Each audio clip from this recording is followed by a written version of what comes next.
Yeah, Sierra Victor 1, Florida, Zulu, Zulu. Very good afternoon to you, old man. My name is Mark, that's Mike Alpha Romeo Kilo, and I'm 20 kilometres southeast of the City of London. I'll give you a report on the next over and some details.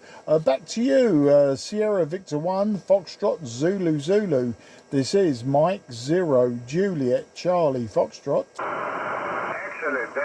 Good evening, Mr. Mark. My name is Takis from Athens, Greece, 10 kilometers west from Center Athens. Mr. Mark, your signal report 57. 57, Mr. Mark. Over. Takis, very nice to meet you today, and thank you for coming back to my call. Thank you for the 5 and 7. You are 5 and 5 to me. 5 and 5. I'm using today, Takis, an IC-7300 by ICOM. I'm using a 5/8 wave vertical antenna, and my power is about 100 watts. So that's the story from here in near the City of London, Takis. Back to you. Excellent. The story here, Mr. Mark, is inverter V dipole. ICOM 7300. My power 1K, Mr. Mark. Over. Okay, 1 kilowatt, I understand that, and you have the same radio as me. Absolutely fantastic. Well, I'll give you some whiskey x-ray here today, Takis. It's very, very nice day here. We have about 18 degrees peak, 18 degrees Celsius, about 68 degrees Fahrenheit. So it's been a very nice day. No clouds, lots of blue sky. Back to you. Mr. Mark, here is a very bad weather. 19 degrees, 18, 19 degrees, and it's not stopped to raining. Raining 1 week now, over. Oh, you have English weather, Takis. You've got good English weather. Back to you. It's going from Athens and it's coming to your country. And your weather, to your country, it's coming here. But I need the rain, I need the water. Yeah, fantastic. I understand you need the water. Yeah, we've had lots of rain this spring, and it's nice to see the sunshine. Takis, it's time to sit down and drink some ouzo. It's time to have some metaxa. Back to you. Yeah, if you are going to my page, qrz.com, you see I drink ouzo. It's in my small village. Anyway. Okay, yeah, I've just gone to your page, and yeah, I see. Very slow my end with the internet today, but I can see everything. But fantastic old army radio as well. It's nice to see old radios in use. Well, okay, Takis, I'll put out a few more calls before going QRT, but fantastic to speak to you today, and hopefully the weather will clear up. You'll get all of the water you need, and then back to sunshine. So until then, can I wish you and your family very best 73. Take good care, and I hope to meet you again on 10 or 12 meters. Wish you good luck, and say bye-bye for now. Over to you for a final, Takis. Thank you very much, Mr. Mark. Don't forget, I drink ouzo for you, my friend. Over. Yeah, you drink big ouzo and ice. Ouzo and ice. I like ouzo with just some ice. It's a fantastic drink. Many times in the Greek islands, ouzo number 12 was my ouzo drink. Ouzo number 12. Back to you. Number 12. It's an old ouzo, but it's a very, very nice. Yes, I have too many cousins in Creta. Too many cousins in Creta. Anyway, thank you. Thank you, Mr. Mark. All the best for you. Yeah, all the best. Take care. Good luck, and enjoy your ouzo. Yes, I like the old ouzo 12 from the 1980s. QRZ, Mike 0, Juliet, Charlie, Foxtrot on 10. I think I've got Victor Echo 3, Victor Echo Uniform, I believe. You were very, very weak to me. Readability 4, and but the signal wasn't much, but we'll try to get you in the logbook. Victor Echo 3, Victor Echo Uniform. Hopefully I've got that right, but I can check in QRZ, and I can confirm with you. But the name this side is Mark, that's Mike Alpha Romeo Kilo, and I'm in the southeast of England, about 15 miles southeast of the city of London. So over to you, and please correct me if I've got it wrong. Victor Echo 3, Victor Echo Uniform. Back to you, sir. Roger, Roger, Mark. Ragchew, Juliet Charlie Foxtrot from Victor Echo 3, Victor Echo Uniform. Yeah, the band has just taken a dive, Mark. You were 5 and 7, and now he's 5 and 5. Operator this way, Bill, Bravo India Lima Lima, 35 mile east of Toronto, Mark. Roger. Yeah, Gil, got you a good 5 and 3 that time. Absolutely no problems. And in fact, you're my first contact today across the Atlantic. I've been on 10 and 12 meters. 12 meters was very, very quiet. I was only getting contacts from Europe, and then I came back to 10 meters, which was very, very crowded between 28.4 and 28.5, and then all of a sudden my band scope on the radio has gone very, very clear. But I got you a lovely clear 5 and 3 that time, Gil, in Toronto. As I say, I'm just 15 miles or 20 kilometres southeast of the city of London in the county of Kent. Today I'm using an IC-7300, just 100 watts from the radio, and the antennas are 5/8 wave vertical, 10 metre band, just a very simple antenna, Gil. Back to you.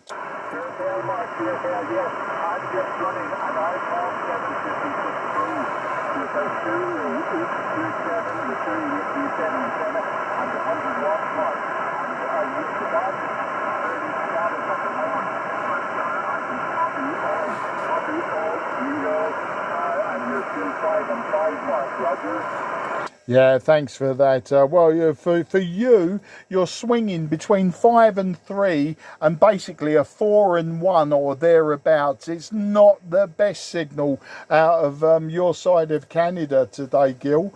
But yeah, it's at the end of the day, it is what it is. We have to live with it. It's propagation. But I've been calling you Gil, and actually I see that your name is Bill, so apologies for that. I've been putting a G instead of a B. I think it was my handwriting. I really should learn to write correctly in my old age, Bill. Back to you.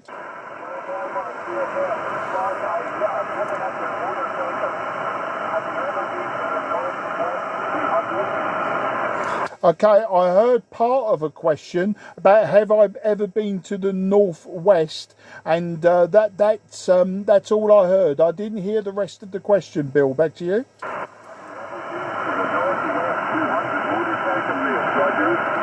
Oh, no. I know the Northwestern motorcycle race. I do know of it. And your accent actually gives it away now, Bill. No, I've never raced there. I have raced in the UK in the 1980s. I raced road racing on a Yamaha TZ. And the picture you'll see on my QRZ page was my drag racing. That picture was taken at Santa Pod, so that was just a straight line. But no, I haven't done any of the Northwest or anything like that. Back to you. Roger, Mark, Roger. Yes, I lived on the Northwest 200 coast. I am originally from Port Stewart, right up on the Northwest coast there. And I've been 45 years, Roger. Yeah, Roger. I understood 90% of that. Well, yeah, but I say that explains your accent. It isn't quite a Canadian accent yet. You've got to work on it, Bill. You've got to work on it a bit harder. Now, my local track actually is Brands Hatch. I'm sure you've heard of Brands Hatch. It's just literally 15 minutes away from me, just down the motorway. It's a fantastic circuit, very, very old, and I used to race there quite often. And of course, I've raced at other tracks around the UK back in the 1980s. But no, I haven't raced for a long time, and in fact, I haven't even drag raced a motorcycle for nearly 10 years now. So it just makes a good QSL card, Bill. That's the only reason I kept that picture. Back to you.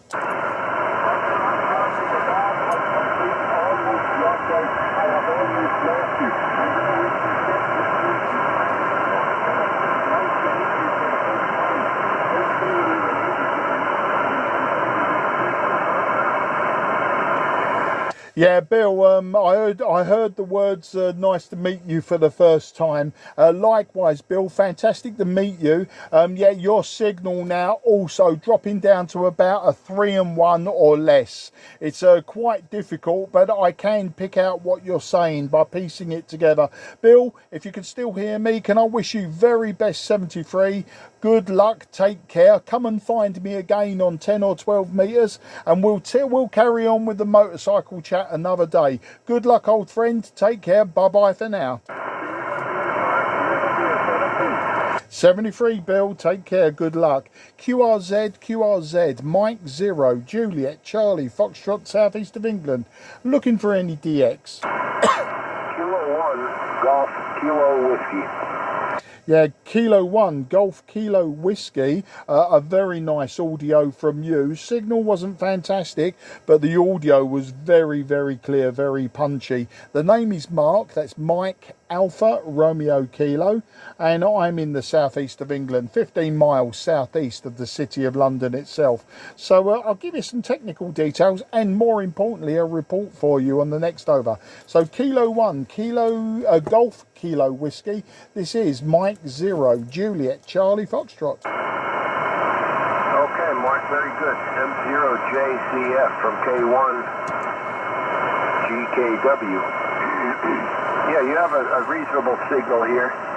Probably about I'd say a 5x5. A little bit of QS Baker, but not too bad. And I see we worked on August 30th of 24 on 10 meters. 10 meters. Yeah, the name is George. It's located in the state of Rhode Island. Actually on an island here. Town of Portsmouth.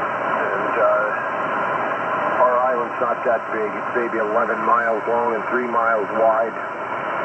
And I'm just running a couple hundred watts here into Carolina Windham, which is out right next to the edge of the ocean. So back to you, Mark. M0JCF, K1GKW. Yeah, K1GKW, M0JCF returning. Well, 5 and 4 is your peak signal report, George. Sometimes maybe nudging just over that. Consistently dropping below that. The band seems to be in a state of flux at the moment. I'm seeing the band scope on this radio go from quite clear, apart from your signal, to suddenly I've got signals all around. So I know there was a big coronal mass ejection, and the sun has been quite active last week. So maybe if we look at the reports, we'll find something happened a little while ago on the sun. But you know, it's all good. We got you in the logbook, as I say, peaking probably 5 and 4. I'm using just an IC-7300. I'm using 100 watts also from the back of the radio. And I also have a very simple antenna, George. I've got a 5/8 wave vertical. So yeah, there's nothing complicated or special about my setup today. Back to you.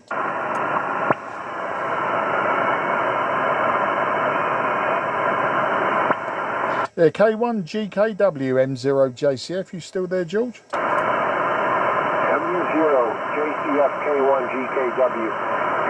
Okay, Mark, yeah, something moved in down below here and was taking you out for the last bit. But your signal's up and down, so like you were saying, it is changing a bit here. And your 5/8 wave is working well. It's really doing a good job. I wish I had my President Lincoln with my Wilson antenna in the car, but I'm too lazy to put it in there, so I haven't used it during this cycle. But that was a fun thing to operate. I don't know if you still copy me or not. M0JCF-K1GKW. Yeah, K1GKW M0JCF. Yeah, copying you, but consistently your signal's dropping, George. And yeah, the President Lincoln, the Mark 1. You know, I've had so many of those radios, and out of all of those old school radios, I think probably my favourite. I don't have one at the moment, and I keep saying that I'm going to buy one, but they are an absolutely fantastic radio. You know, there's many people that don't like them. There's many people that do, and those that do seem to want to either keep hold of them, or the prices are now astronomical. So at the end of the day, yeah, it's a great radio, but you know, in a few years time, apart from sporadic E, it will be fairly redundant for a few years. So I don't know now that I'm going to invest in one. I seem to be investing mainly in old boat anchors at the moment, and just getting more back into my homebrew. I think I've done the DX thing to death the last few years, so I'm getting more back into QRP and homebrew, George. K1GKW M0JCF. M0JCF from K1GKW. Yeah, okay, Mark. I just turned on the amplifier here, and now I'm doing 1,000 watts instead of 200 watts. I hope it made a bit of a difference. But yeah, the President Lincoln, I have the original version President Lincoln, and I did a modification to it, so the clarifier knob also moves receive and transmit at the same time. And that's about all I've done to it. But it's 15 watts with the Wilson 1000 magnetic mount antenna that I had. Used to get me from here to Japan on a daily basis a couple of cycles ago. And that was really pretty interesting, that I had pretty much a dependable link. For a couple of weeks there, it was like that. And it was really, really cool. It's 15 watts with a magnetic mount antenna out of a Ford Festiva. So it was an interesting way to operate. M0JCF K1GKW. Yeah, G1 GKW M0JCF returning. Well, do you know what? As I say, I've had many of them over the years. The Mark 1 being my favourite, but I've had a few of them, and there was the one before it that wasn't called the Lincoln. It was the Hotel Romeo. And some numbers. Do you know, I can't, I've drawn a blank now, but it was the HR something or other. I can't remember the numbers now, which everyone raves about as well. But you know, at the end of the day, for the price of a good Lincoln, you know, you can buy yourself some decent old school rigs, such as the Yaesu Fox Tango 757 Golf X-Ray. So you know, I'm very loath nowadays, apart from nostalgia, I'm very loath to buy single band radios or dual band radios when you can get a multi-band radio for not much more money. I mean, maybe it's just me, maybe I've got in my old-fashioned way, I just like to count the pennies. I don't know, I think maybe that's the story. But with the kilowatt that you were giving me, you peaked at 5 and 7, but the audio quality skyrocketed. I mean, it really made a big difference to the audio quality. George, K1GKW M0JCF. M0JCF K1GKW. Very good. Yeah, I'm glad to hear that it made an improvement. And yeah, I know what you're saying with the single band. For the amount of money that they are now, I'm sure I probably would never buy one. But I think when I bought it, it was $230.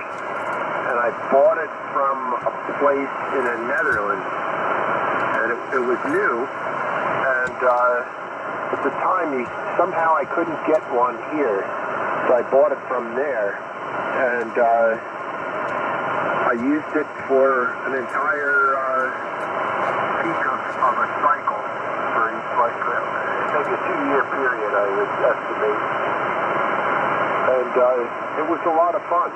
You never knew what you were going to get with the thing. And I can't imagine what they are now. I mean, $230, okay, but if they're up to $400 or $500, I think I would go, like you said, and buy something that was a multi-band. M0JCF K1GKW.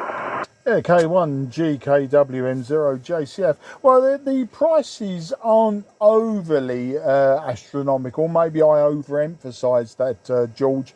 I would say around the 200 UK pound mark, so just over $200. But you know, with careful shopping, you could buy a Yaesu Fox Tango 757 Golf X-Ray for around the £200 mark. You can also buy an ICOM IC-740 for that money. You can also buy one of the Kenwoods, the Tango Sierra 430S, something like that, you know. But, you know, George, I'm more now into hybrids and tube equipment. So, yeah, if you used to check my QRZ page, you will see it does need updating. It's a little bit out of date, but you can see the equipment I've been buying recently. Just this weekend, because the contest was on, I didn't get involved and I didn't even bother DXing. But what I did do was I got my old RCA AR-88 receiver out from World War II, you know, and I was actually doing shortwave listening and DXing with that.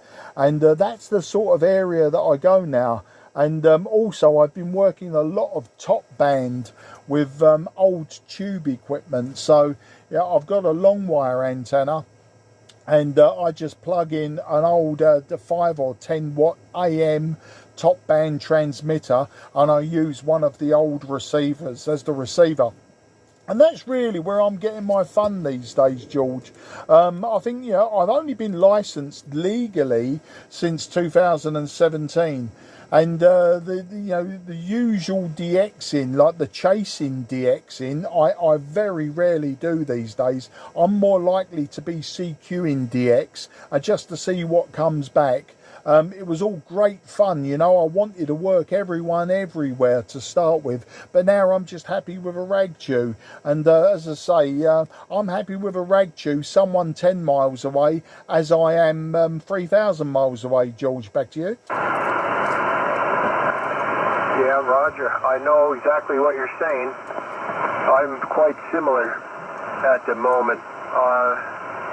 The pile-ups are out of hand nowadays, and people, even when the DX station says he's calling a certain number, like calling 1s, 2s, 3s, whatever, people don't listen, and they just keep going anyway. It's like, I don't get it. But that's the way it is.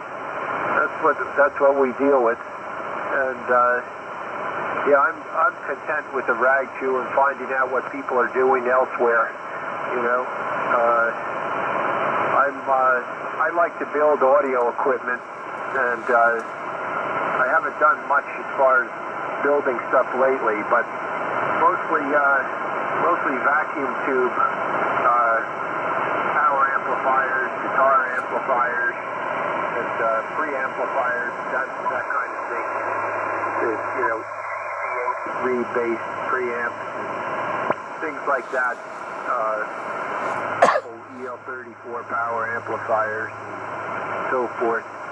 But I haven't really been doing that much lately. I do like the old stuff. The guys at work, they think I'm crazy because they're all into doing this Class D, making these giant amplifiers and all that stuff. And I told them, you know what? You guys are missing out on a whole nother world. You know, the vacuum tube stuff is, it's got its own nice, smooth, sweet sound to it. And musicians, guitar players, very few will play a solid state amp if they're professional players. They just don't like the sound of it because the distortion is, it's nasty.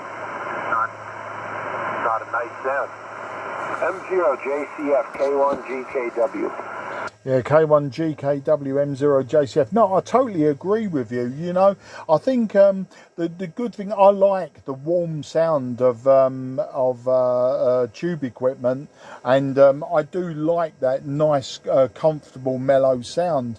And as I say, it can get a bit harsh with transistors and even MOSFETs. But you know, the big problem nowadays, now guitars aren't a problem, and maybe not so much some keyboards and things like that. But do you know what, George? A lot of equipment now, people forget, is now digital input.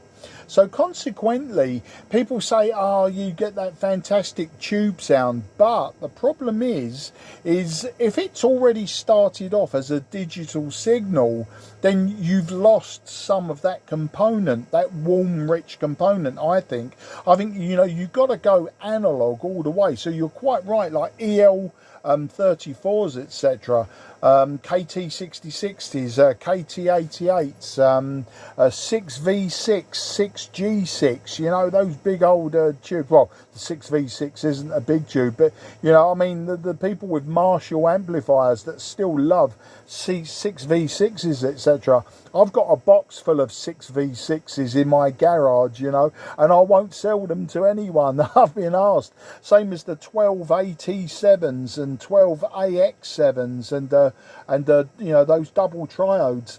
They're fantastic valves, and they're great if you start with an analog signal. So this is it with radio, you know. You start with that great analog signal in an analog microphone and go through an analog radio, through an analog amplifier, a valve amplifier, and you know, the person at the other end, yeah, they can receive, so long as it's all analog. But people forget now, there's so much digital conversion going in not just radios, but all sorts of equipment. And they say, oh, listen to that, I've got this big tube amplifier, and I'm thinking, yeah, but the signal isn't analog, you know, the signal's still digital. All of that richness has been removed from it. Or maybe I'm wrong about that, but that's just the way that I feel about it, George. Back to you. Roger. Yeah, you know what? I've been preaching the exact same thing. I say the same thing. Once you go through one digital stage, now you're going from analog to digital, and then you have to go back to analog again, you know, to get out of the amplifiers and the speakers. So you're depending on the accuracy of these analog to digital and digital to analog conversions. And I can't convince some people that there's loss in that, you know. And I still have my LP record collection with my I have my Mayware tone arm and on a Kenwood turntable. It was looks like a piece of marble, and it's sitting collecting dust at the moment because my wife doesn't like all my old vacuum tube equipment.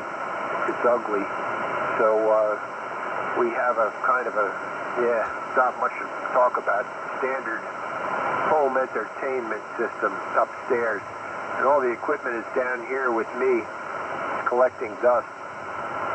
And the last thing I built was a KT66 amplifier, two KT66s, and it had a radio spares output transformer, copy of a radio spares that Jim Marshall had used a long time ago. He bought at a surplus place in London, and a place in California, Mercury Magnetics, is making a copy of it. It's got multiple output impedances you can select. I think it's got 4, 8, 16 input is, I think it's 6600, or I'm using a 6600, but there's another, I forget what the other one is. But it's a guitar amplifier, and it's basically that as the output section, and the front end is a Fender knockoff of a Super Reverb, and it just sounds great. It's got some old tubes, new old stock tubes in it, some Sylvanias and Mullards.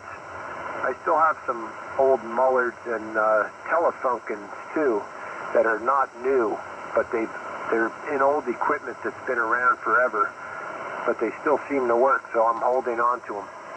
But the KT-66s are the Russian knockoffs of the GECs, and they seem to work pretty good. They call them Gold Lion. It's a name they write on them. But it sounds pretty good. It's very wide open, airy sound, crystal clear, crystalline highs, and big bottom end. Back to you, Mark. M0 JCF K1 GKW. Yeah, K1 GKW M0 JCF. Yeah, I understand everything that you're saying. I think your wife's wrong though. I don't think it's ugly at all. I think it's fantastic. Admittedly, from a radio point of view, my boat anchors, you know, my old RCA AR88, and I've got an Eddystone 940 as well. I mean, they are huge. I mean, they're backbreakers to shift around, you know, and I've had many of these old boat anchors for the years. So, yeah, they are, I suppose, you know, they're pleasing to us radio amateurs, but as, you know, an object d'art, as they say, in the living room, you know, no, they are quite ugly. But, you know, there's something to be said for a really well laid out tube amplifier, audio amplifier. You know, normally they're set out on some nice polished aluminium chassis. All of the tubes are exposed but nicely polished, etc. And of course the transformers and the smoothing capacitors, they're normally in polished enclosures, and I actually do find them as, you know, sort of almost works of art. I find them aesthetically quite pleasing. You know, I certainly wouldn't have exposed and on show, you know, a transistor or MOSFET amplifier, or even, you know, a monoblock type amplifier, you know, using discrete modules. I wouldn't have anything like that all open and on show. But, you know, I think we're a dying breed, George. You know, we are the last of them, you know. Amateur radio in particular, I'm finding now that the more people I talk to, both old school hams and new hams, you know, they just want to get their checkbook out and buy the radio that I'm using now. I mean, I'm using an IC-7300 today, so, you know, I'm doing exactly the opposite of what I preach. I am using a modern radio, but, you know, I do like the old school, the big, the heavy, the warm. But yeah, as I say, the IC-7300, I mean, it's all computer, it's all digital processing. There's an analog microphone in my hand, there's an analog speaker at the other end, and of course everything in between is just a big you know, a big A to D and D to A converter. Lots of filter in that, and to be honest, you know, it's fantastic for what it does. Absolutely fantastic. It's a completely different form of amateur radio from when I was a younger boy and a young man in the 70s, when I was a shortwave listener and a radio constructor. You know, it was you know, this, you could only dream of anything like this. In fact, I probably didn't even dream of it, because, you know, it was just impossible. It was never going to happen. I do sometimes use my Tango Sierra 830 Sierra. I've got a Kenwood TS830S in the garage, and sometimes I'll use that. But as I say, I've gradually, over the last year, maybe 18 months, I've been going in totally the other direction, you know, and I've been going back to you know, just building stuff and operating stuff, really from sort of World War II onwards. That's where I'm deriving my pleasure now. George, back to you. Yeah, Roger, I know what you're saying. I'm looking at your Eddystone and the old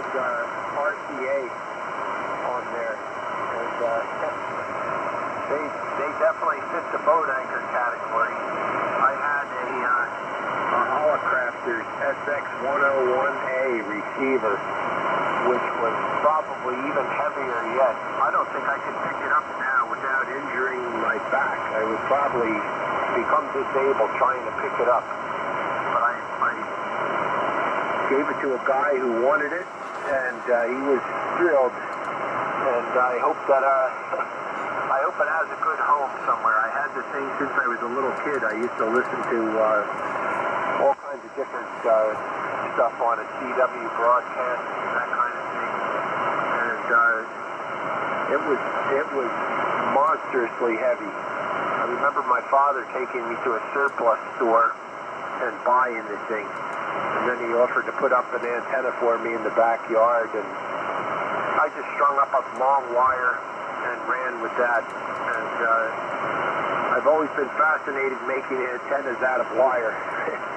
So that's what I used to do. I wish I had my full wave 160 meter loop that I used to have. I had a full wave 160 loop fed with ladder lines, and that was the quietest antenna on receive, and it used to get out like gangbusters on 160 also. And it was basically, you might as well say it was laying on the ground. It was only about 15 feet off the ground, and it was not a circular shape in any way, shape, or form. It was just a bunch of wire that went from tree to tree. But that was another one of my experiments, and I don't have the space any longer. My only antenna I can fit at this QTH is my Carolina Windham, and the towers are prohibited, so that's going to be my only antenna. But luckily it's out next to the sea, so it's happy out where it is. M0JCF K1GKW. Yeah, K1 GKW M0 JCF. Well, it's interesting you're telling me that, George, because while you was talking, I decided to go to your QRZ page and have a look, and you were telling me about the Carolina Windham, and there I was looking at photographs of this fantastic tower with beams on top, etc., and I was trying to work out, well, hang on a minute, he said he's only got the Carolina Windham and there's this beautiful tower and all the rest of it. And then I realised when I read the words, when it's got Pete making contact with the old station, I take it Pete is your dog. And then I read further along that it's a new QTH and the tower is gone, and all I've got for the antenna now is a simple Carolina Windham. So yeah, that makes sense what you were saying and what I was reading. Well, I didn't read the words to start with. I was having trouble working it out, but anyway, it's all understood. But you know, I've got a wire antenna. I've got just a random long wire antenna. It's 90 feet long. Now I've been at this house 23 years. We bought it 23 years ago, and I put a long wire up way back then. So 2003 I put a long wire up because although I wasn't licensed, and I didn't get licensed until 2017, I actually failed my amateur radio license in 1978, and prior to that I was a shortwave listener and a crystal set and radio builder. So consequently I've always had a long wire up, and when we moved into this house, one of the first things I put up was a long wire. And when I finally got licensed, you know, I just put a 9-to-1 unknown on it, and I just used that long wire for anything below 15 meters. And I find it works remarkably well. I mean, it's not going to be fantastic. It never will be, you know, compared to a resonant antenna on any particular band. But what it does do, it allows me to build and experiment with transmitters low down. So top band 80 meters, maybe 40 meters. You know, it allows me to get on air quite quickly. I'm a very lazy antenna man, so I just use what's there, and I'm more interested in what I've connected to it. So that's my story, George. It's more what I connect to the antenna rather than messing about with the antenna. That said, when the sunspot maximum finishes, maybe in about two and a half years time, and you know, the 10-meter band, 12-meter band, maybe even 15 meters starts to drop off, or I know the top band will completely go, I do have a multi-band vertical, trapped vertical, that I'll put up, and I'll probably just go mellow and use that for a few years and wait for the next cycle. But I'm 62 years old now, so I'm going to be about 66, 67 when the next cycle starts to pick up, and who knows, by then I'll probably be bored with it again, and I might just buy myself another motorcycle or something and go out and do something more youthful and more dangerous. Back to you. Yeah, you know, I know what you're saying. Yeah, I have you by about 4 years. I'm 4 years older than you now, and I'm actually going to retire from my work at the university in about 1 month from now, and then we'll see what I do. I'm looking for another boat, buying another boat that has a cabin in it instead of my little open skiff, and the idea is to take trips, and I'll have to teach the dog how to pee and do his business in a boat somehow, which will be quite interesting, I'm sure. That's going to be something else.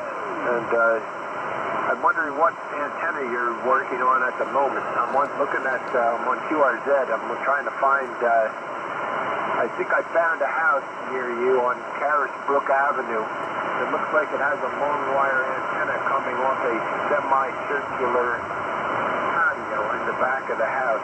It's got a 61 written on it. I'm wondering if I'm looking at your patio, Mark. Over.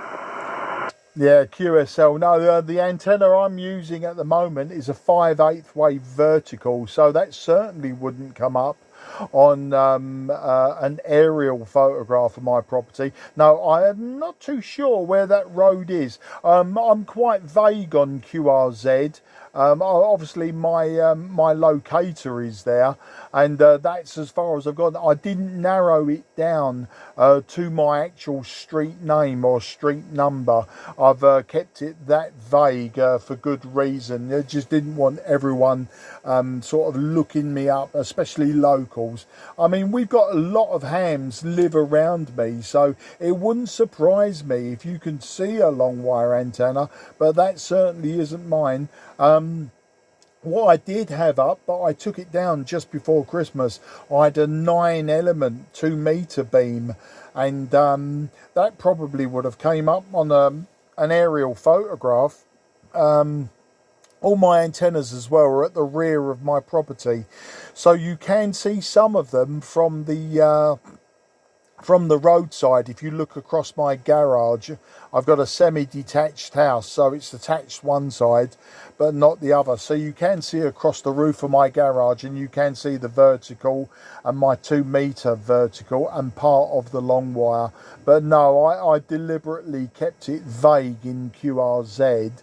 But yeah, it's a 5/8 wave vertical that I'm using at the moment. But I had been saying since before Christmas, when I took the 2-meter beam down, that I was thinking about replacing it with a Moxon, you know, a 2-element beam for 10 meters. Just as we come out of solar maximum this summer, as we come out of solar maximum and drop down the other side, to give me, you know, continued coverage on 10 and 12 meters, I did think about putting up a simple beam antenna, and just until such a time that, as I say, the bands drop off, and then apart from sporadic E, there's not really any sort of, you know, any reason for me to have antennas up for 10 and 12. Then I'll just take it down and go with multi-band antennas again. So that's the story there, George. K1 GKWM0 JCF. Yeah, you dropped down quite a bit on that last one there. I don't know if you can you still copy me, over. Yeah, getting you about 5 and 3, and but yeah, in the last few overs, yeah, you did drop off. The band is probably closing for us now. Our local sunset isn't for another hour yet, but the band may well be closing. George, back to you. Yeah, Roger. And for some reason, everyone seems to congregate around us on the lower side of us and the upper side of us for some reason. I'm hearing them, but I guess they don't hear us. Well, do you know what? I think it's an old trick. I've noticed on the band scope now, compared to earlier, an hour or so ago, the band scope is quite clear now, George. And I think what happens sometimes, you know, people see a QSO going on, they can see it's a proper ragchew, so they know that one of us isn't going to clear down anytime soon. And so I think it's an old trick that people think, do you know, I'll sit 3 kilohertz away from them, because if they're talking and people can hear them, then possibly they can hear me calling CQ very nearby. And that's why people do it. I don't often sit between 28,400 and 28,500.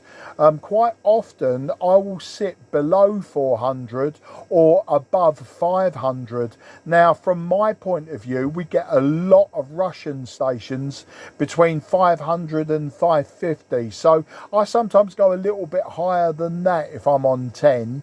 It really depends. If the band looks quite clear, like it was, say, later this afternoon, then I'm quite happy where I am. And yeah, I can hear a little bit of squeakiness, and I can see some very, very faint lines either side of us, but nothing that the filtering on this radio couldn't contend with. Likewise, you know, when I'm on 12 meters, I like to sit right at the very top of the band and keep well away from all of the traffic that seems to be around 950 to 960, 970. I tend to sit between sort of 24,977 and 24,985. I don't tend to go above that. I don't go to the band edge, but I try to keep around there. And in fact, there's a few USA stations that operate AM on 12 meters around 985. So sometimes I'll look for those as well. And of course, the other thing that I sometimes look out for on 10 meters in the FM section at the top end of the band is the repeaters out of Toronto and I think Ottawa. There's another one in Ottawa, and of course you've got King Queen 2 Hotel in the Catskill Mountains, just northwest of you. I sometimes jump on those repeaters when they're open, just to use a bit of FM. So that's the story, and that's my reasoning for people sitting close to us. I think it's a case of if they crowd around, they're likely to also get contacts if they can hear us. That's just my theory on it, George. K1 GKW M0 JCF. M0 JCF K1 GKW. Yeah, that could very well be. It's hard to say. I haven't tried 12 meters at all today. I don't know what's going on over there, but I do go on there quite often. I like the watt bands. I've been on 12 more than 17 lately. I guess it more resembles 10 meters, which kind of attracts me to it. But this antenna, which is 132 feet long, will do fine without a mismatch of over 2 to 1 on every band except 15 meters. 15 does not seem to be a multiple of anything that it likes. But with a matchbox, I can get it to function, and it puts out a decent signal anyway. And my old 10-tech amplifier did not like 15 meters either, because the plate choke in it was resonant on 15 meters, and that was a problem with those, and they used to burn up. they would have so much circulating current in the choke that it would smoke the thing and burn the insulation off of the enameled wire. But now my RF kit, RF2KS that I have here, is this thing is amazing. You switch bands and it just goes there, and it has all the matching points memorized that you trained it to know throughout the entire band. Every 20 kilohertz it'll score another one, and it just goes there and happily works. It's really something else, and it's effortless power, that's for sure. I mean, I don't use it a lot, but when the band conditions deteriorate, it certainly makes things easy. M0JCF K1GKW. Yeah, K1GKW M0JCF are returning. Well, I tell you what, it's working well at the moment. You're consistently dipping down to sort of 5 and 1 and then back up to 5 and 5. But it's really the band itself is the one that's the limiting factor, I think. And you know, at the end of the day, it doesn't matter how much power that you've got if the station the other end hasn't got the power or the antenna and you can't hear them. You know, I think it's an age-old argument that a lot of us have had. You know, why throw like multiple kilowatt ERP around when actually you can't hear anyone? But that Carolina Windham is doing really, really well. I considered putting one up. I've considered taking down my long wire antenna, my random long wire, and you know, putting up a Carolina Windham. It was something that I thought about maybe a few years ago, just for that flexibility of a Carolina Windham. But you know, I think once again, like I said before, because I'm a very lazy antenna man, it's just getting up there and doing it. That is my problem. I'm far too lazy to be climbing around putting up antennas. And I suppose sometimes as well, you know, I've got an antenna that sort of works and I'm happy with it, and there's always that little bit of fear that you're going to take something down and actually put something up that's worse. And I suppose that's another thing that stops me. But like I said, I think nearer the beginning of our QSO, I'm more into building the hardware, you know. I like to build oscillators and amplifiers and stuff like that, linking it all together and making it do something. That's what interests me. I've just got a couple of projects that I need to finish, and then I'm going to get into, you know, building some more 40 and 80 meter AM and SSB transmitters. You know, I think that's where I want to go with my amateur radio in the near future. It'll be more construction and probably less DXing, less calling out, unless I need a test of what I'm building, you know. But yeah, once again, I suppose the antenna could be the limiting factor. And I suppose if I settle down with, for instance, building equipment just for 40 meters, then I may well put up a 40 meter band dipole and be happy with that. And if I can work 80 meters on it or whatever, then you know, we'll see how we go. But you know, it's for the future, and I don't know, I'm so lazy, George. I'm so lazy that the future never actually comes for me. Luckily, I retired when I was 59. I retired 2.5 years ago. So I've had, all things considered, being that I am a married man, I've had a lot of free time. So the free time is split between, you know, CQ10 on 10 and 12, and construction, etc. But there you go.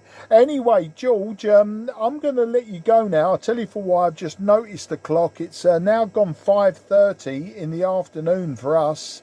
It's I say we're an hour away from local sunset, but I'm going to go downstairs now. My wife is still working. She's what's known as a registered childminder, so she looks after other people's children when they finish school until the parents come home.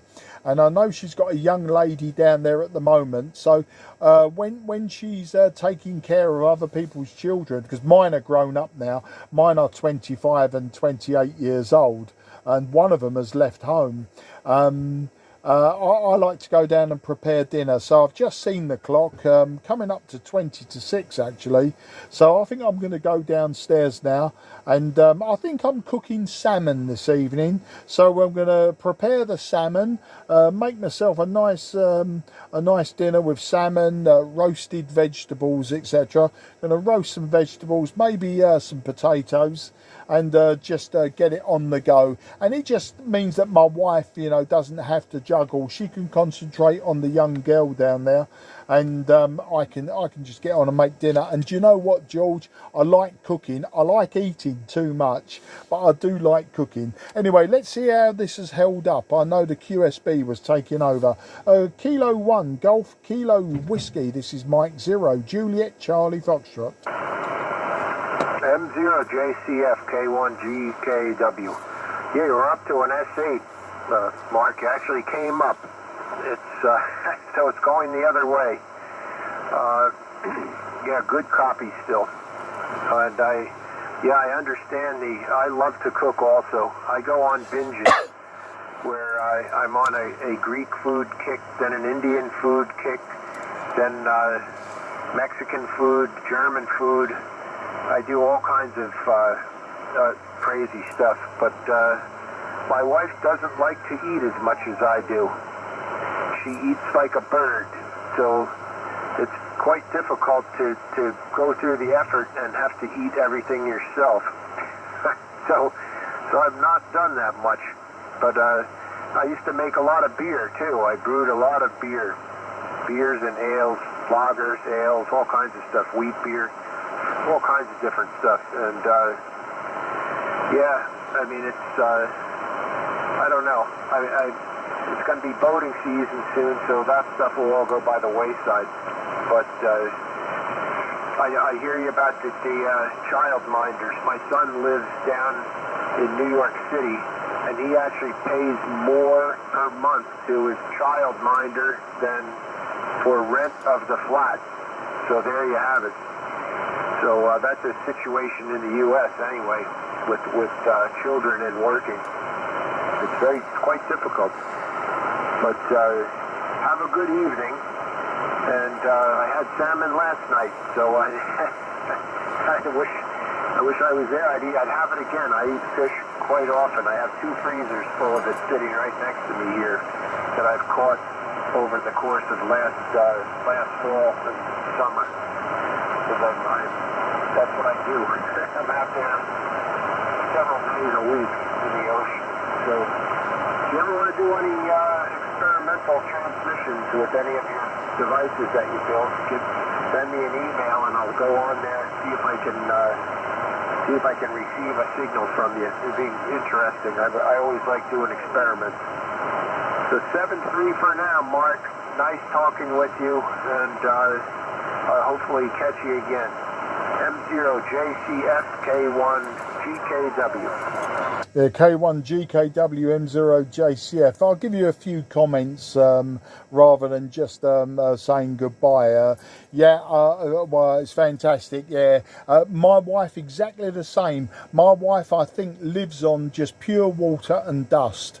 There you go. That's how much my wife eats, whereas I'm totally the other side of it. You know, if somebody says, do you want a piece of salmon? I'll say, yeah, everything except the head and the tail, and don't throw the head and tail away, because I'll boil that down for some fish stock to make something else later on. You know, I don't waste anything. I eat everything. It's fantastic.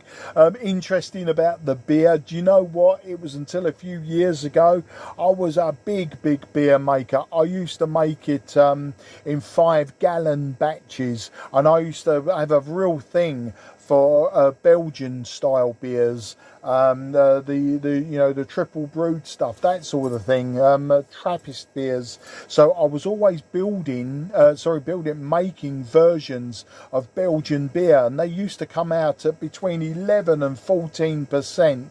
You know, they were rocket fuel beers. and lots of wine as well. In the spring I used to make elderflower wine, and in the winter or in the autumn I used to make elderberry wine. So yeah, wine making, beer making, you know, we've got lots to talk about next time. And of course, now I've made contact with you, I can always get your email address, ping you a message to say, are you available, can we try this? That would be fantastic. And once again, I looked on the map at where you are, and I can see you said you was on the island. You was in Rhode Island, which obviously I know is, you know, the state.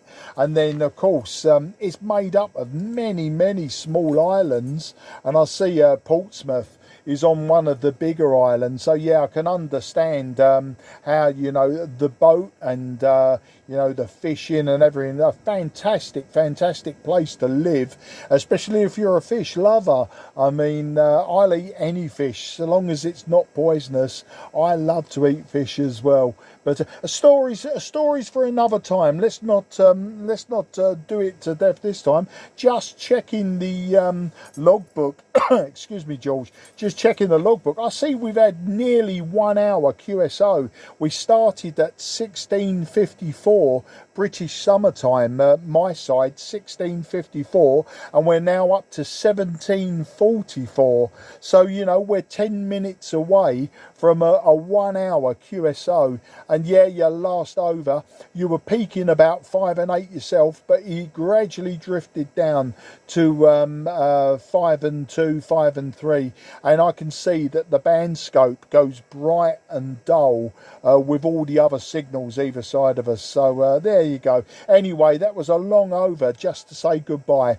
But I will say goodbye. I'll release the frequency to you if you want it, George. If you want to put out some calls, I bet there are people out there that will jump all over you if you put out a call. I'll be very surprised if they don't. But until the next time, 73 to you and yours. As I say, we're both married to dust eaters, and you enjoy your fish, and I look forward to the next chat with you. I say goodbye, and 73 K1 GKW M0 JCF going clear and releasing the frequency. Okay, Mark, yeah, very good. Well, it's been a pleasure, and hopefully we'll do it again here. M0 JCF K1 GKW. Have a good evening. Thanks, George. M0 JCF is now QRT. This frequency's clear for use. Frequency clear for use. Gulf 4, November, Sierra Mike.